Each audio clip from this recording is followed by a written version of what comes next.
Halo semuanya, pada kesempatan kali ini kita akan membahas tentang sejarah perkembangan hard disk, RAM, dan prosesor. Yang pertama itu ada hard disk.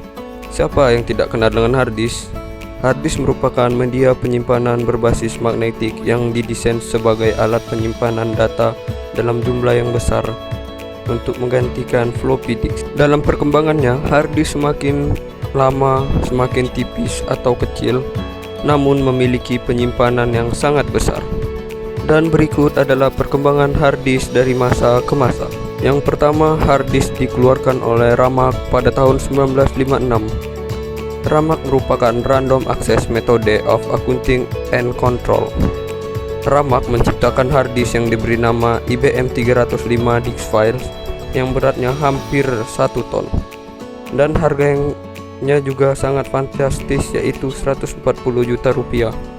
Tetapi hard disk ini berkapasitas sangat kecil, yaitu hanya 5 MB saja. Dan pada 11 Oktober 1962 Ramak menciptakan hard disk keduanya yang diberi nama dengan HDD. Ini dapat dicopot dan dipasang lagi. Hard disk ini diberi nama IBM 1311. Hard disk ini memiliki ketebalan 5 inci dengan berat 4,5 kg dan memiliki disk yang berukuran 14 inci. Tahun 1965, lagi-lagi IBM mengeluarkan varian hard disk terbarunya yang diberi nama IBM RAM Kit 2310. Hard disk ini berukuran 14 inci dan berkapasitas 1024 MB dan menjadi hard disk pertama yang menggunakan satu piringan. Dan pada tahun 1979, giliran Fujitsu menciptakan hard disk yang diberi nama Fujitsu F6421. Hard disk tersebut berkapasitas 446 MB, menggunakan 6 buah piringan dan berukuran 10,5 inci. Memasuki abad ke-20, tepatnya pada tahun 2001, Seagate kembali mengeluarkan varian hard disk yang bertipe SATA pertama dengan Native Command Quick. Hard disk ini sudah mencapai kapasitas 120 GB. Kemudian di tahun 2007, giliran Hitachi yang mengeluarkan Dexter 7K 1000, hard disk pertama yang berkapasitas 1000 GB atau 1 TB. Dan pada tahun 2010, SanDisk mengeluarkan terobosan terbaru dalam media penyimpanan. SanDisk mengeluarkan SanDisk SSD atau Solid State Drive. SSD ini tidak berisik, hemat daya, cepat, dan juga handal. Pada tahun ini, SSD masih berukuran sebesar 256 GB. Dan untuk sekarang, mungkin sudah ada yang mencapai 1000 GB atau 1 TB. Lalu kita masukin sejarah perkembangan RAM. Sejarah perkembangan RAM dimulai dari DRAM atau Dynamic Random Access Memory. Diciptakan oleh perusahaan IBM pada tahun 1970 dan memiliki kecepatan antara 4,77 MHz sampai dengan 40 MHz. Yang kedua itu ada FPM DRAM, Fast atau biasa disebut dengan Fast Like Mode DRAM. Diciptakan pada tahun 1987, lebih dikenal dengan nama FPM. FPM sendiri memiliki kecepatan antara 16 MHz sampai dengan 66 MHz. Yang ketiga itu ada Edo DRAM, Extended Data Output Dynamic Random Access Memory, atau biasa disebut dengan Extended Data Output Dynamic Random Access Memory. Munculnya Edo DRAM ini untuk menyempurnakan jenis memori sebelumnya, yaitu FPM DRAM. Edo DRAM sendiri digunakan oleh komputer dengan prosesor Intel 486 dan juga Intel Premium generasi pertama. Lalu yang keempat itu ada SD DRAM atau Synchronous Dynamic RAM. Kemudian yang kelima itu ada RD RAM atau Rambus DRAM. Yang keenam itu ada DDR-S DRAM atau Double Data Rate Synchronous RAM. Yang ketujuh itu ada DDR2 SD RAM. Perkembangan berkelanjutan ke jenis terbaru. RAM ini muncul pada tahun 2005. DDR2 memiliki kecepatan lebih baik.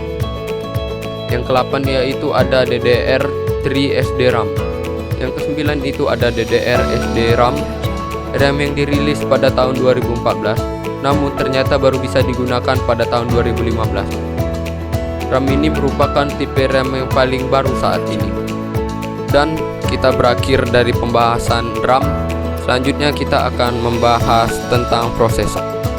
Banyak perusahaan-perusahaan yang berlomba-lomba untuk menciptakan prosesor terbaik. Pada pembahasan kali ini kita akan membahas Intel dan juga AMD. Ya, siapa yang tidak kenal dengan prosesor? Prosesor adalah otak dari perangkat.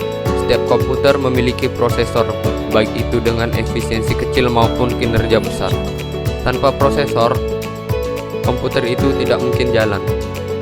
Pada tahun 1972, merupakan prosesor yang diberi nama dengan mikroprosesor 8008 yang berkekuatan 2 kali lipat daripada pendahulunya, yaitu 4004. Selanjutnya pada 1995, Intel mengeluarkan Intel Pentium Pro, prosesor yang dirancang untuk digunakan pada aplikasi server dan workstation. Pada tahun 1999, Intel kembali mengeluarkan prosesor yang diberi nama Pentium 3. Pentium 3 ini merupakan prosesor yang diberi tambahan 70 instruksi baru yang secara dramatis memperkaya kemampuan pencitraan. Dan pada tahun 2001, Intel mengeluarkan prosesornya yang diberi nama Titanium One Processor. Dan pada tahun 2001, Intel mengeluarkan prosesornya yang diberi nama Intanium. Intanium adalah prosesor pertama berbasis 64 bit yang ditujukan bagi pemakai pada server workstation serta pemakai tahun 2006, Intel mengeluarkan prosesor terbarunya yang diberi nama Core 2 Quad G6600. Prosesor untuk tipe desktop yang digunakan pada orang ingin kekuatan komputernya jauh lebih bagus. Habis dari Intel, kita memasukin perusahaan AMD. Pada tahun 1997, AMD mengembangkan mikroprosesor AMD K6 yang diposisikan sebagai prosesor berkinerja tinggi. Lalu AMD mengeluarkan AMD Sempron. Prosesor ini adalah sebuah jajaran prosesor yang diperkenalkan oleh AMD pada tahun 2004. Lalu ada AMD Opteron. Prosesor ini udah 64 bit yang dirilis untuk pasar workstation dan server pada tahun 2003. Lalu ada AMD Phenom. AMD Phenom diluncurkan untuk menjawab permintaan pasar dan fansnya. Kemunculan ini sekaligus memanaskan kembali persaingan dengan rivalnya yang sudah lebih dahulu meluncurkan prosesor berinti 6 bersama dengan peluncuran perdana 2 varian Phenom. Lalu ada AMD Thurion. AMD Thurion memiliki 64 bit dengan daya konsumsi rendah. AMD jenis ini mendapatkan nama sandi K8L. AMD Thurion 64 dan AMD Thurion 64X2 Ultra bersaing dengan prosesor